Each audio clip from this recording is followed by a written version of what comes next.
and welcome to an episode of me doing things, crafty things.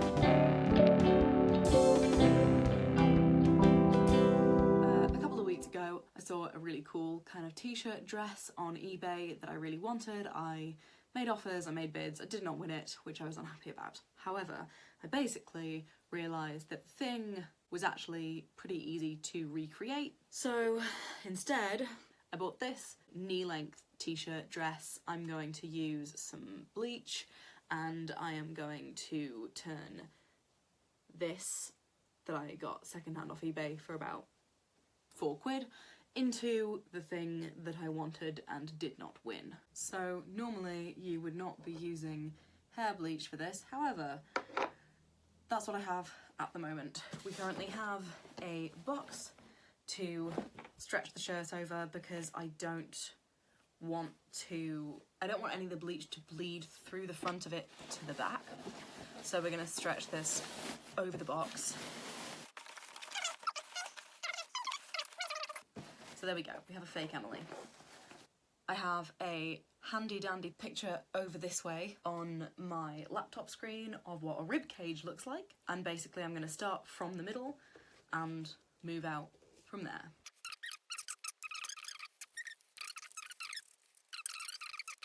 This is not going to be a perfect process, kids. We're not aiming for perfection.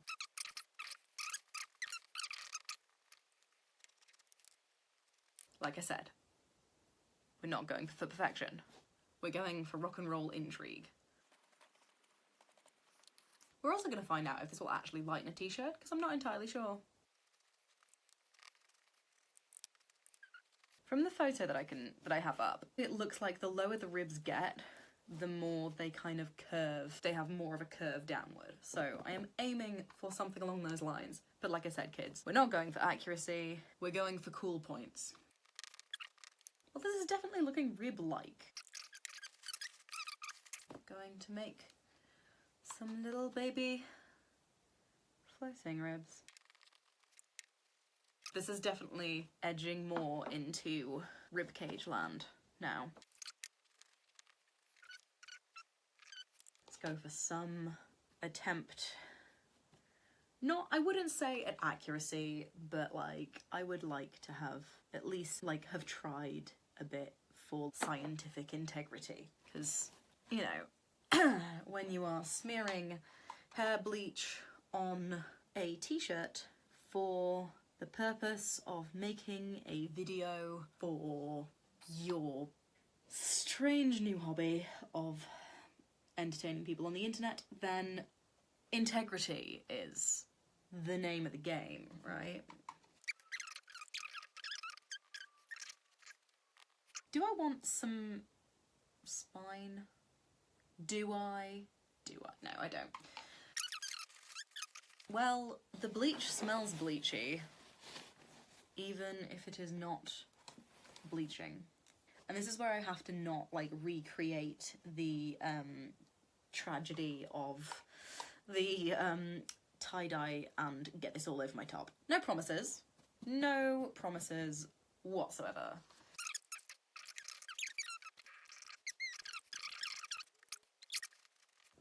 It's punk rock. It doesn't have to be tidy. Let's angle you up a little bit more. And maybe... you're quite angled. You are quite angled.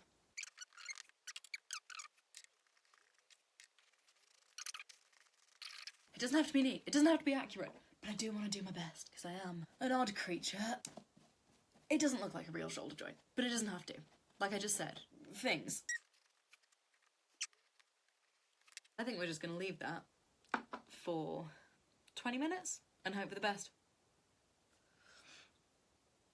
Oh no, I can't reach without ruining my top. Dun, dun, dun, dun, dun. Here is the finished result of that process. It didn't really work. It actually looks a lot better on camera than it does in person, because there is a very, very slight evidence of the bleaching process having happened, but I didn't use the correct materials, so we're going to try again with the correct materials and see see if we can actually make this worse. Worse? Not worse. We don't want to make it worse. Let's see if we can make it work. That's what I want to do. That one. Let's see if we can make it work. To attempt to do this again, but properly, we have thick bleach. Citrus scented. I also have a little pot to put it into, and once again I have my handy dandy. This is usually what I use for like dyeing my hair, as can be seen by the fact that there is a hair stuck in it. Sorry about that. We're gonna do the thing. We're gonna do it again, and we're gonna do it right, we hope. So we have our bleach that we will put in our pot. Bleachy.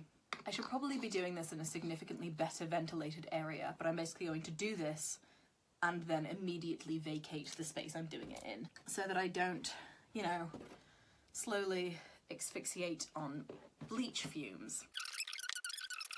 The baby bleaching process that it went through is visible enough that I can just basically follow those lines, and I do like them. So it's more like colouring inside the lines this time than like a full-on artistic pursuit, as it was. I'm gonna work quite specifically from the top of it down, because I really like the shirt I'm wearing, dress, and don't want to ruin it. Like with the last time I did this, this is not a precise art, children. Also, if you are literally a children, please do this under the supervision of an adult. I am apparently an adult, and so I would say I don't need supervision, but realistically, that's probably a lie. I probably do need supervision, and or rather should have it, because when I don't, this is the nonsense I get up to.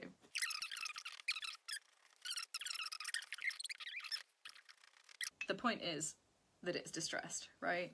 So it's fine if it is rough around the edges. Rough in the middle, rough all over. I don't really care too much. It's interesting that it's like drying.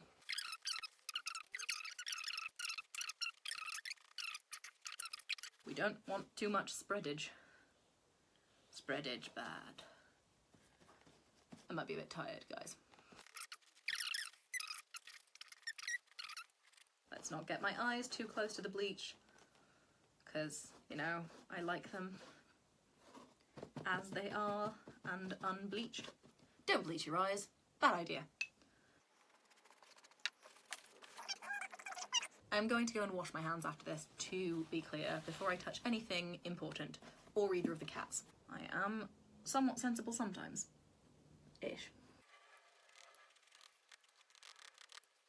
When I did the last round of attempting to make this thing happen, I kind of tried to do like interesting, I was gonna say bleachy rivulets, little drips. Drips, that's what they're called. Talk like a real person, Emily. And because the bit that lightened was like the bit around where the bleach was, they didn't work very well, so I'm gonna try and kind of like make it look like they did work.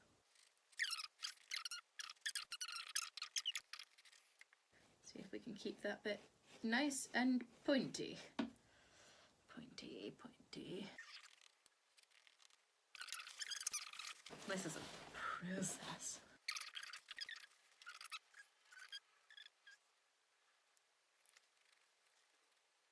Yeah. Pretending that happened organically.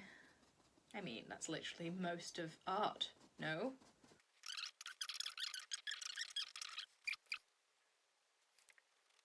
I thought I was going to need more bleach than this pot, and I think that this pot is absolutely enough, so that's cool.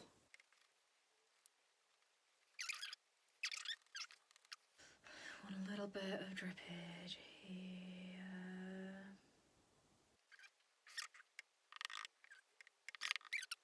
Something you would do if you had more liquid bleach is possibly like spray some so you have like flecks of it. This is too maybe not. It's like, this is too thick to make flecks happen, but I was like, actually, it isn't. It's just not really flecks, it's like drizzles. But that's still cool. I just need to be careful about, you know, my face and clothing and the carpets. Maybe shaking bleach around isn't a good idea. Maybe if I only shake it around really carefully, it'll be fine. I'm gonna stop doing this because it feels dangerous. Mostly for the sake of my eyes. Again, don't bleach your eyes. Bad call.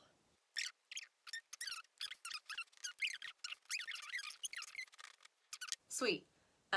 Basically, the next part of this whole process is I'm going to leave it probably for 15 to 20 minutes with the bleach on. I want it to lighten, but I don't want it to damage the fabric enough for the top to disintegrate. So I'm going to leave it for a while, and then I will put it into the washing machine on its own, and then after it has come out of that and is dry, I will have some nice like pan up and down the thing shots for you. So I'm curious if any of you have tried to bleach distress clothing, like what the results have been, and if it has been as fumey a process as mine was. As per usual, if you enjoyed this video, then like it. If you would like to see other videos that I make, then hit the subscribe button. Click the bell thing so you get notifications when I post. If you want to share the love, then I would really appreciate that. You sharing my videos on social media or sending them to your friends if you think they'd like them helps me out a ton. I'm not trying to like gain a massive following, but it is quite nice to know that people enjoy watching the things that I put effort into making. Do the stuff. Engage with the thing. That would be nice. Please and thank you. Big love, and I will see you guys next time. I am very pleased with today's makeup. I feel like I did a good job. Good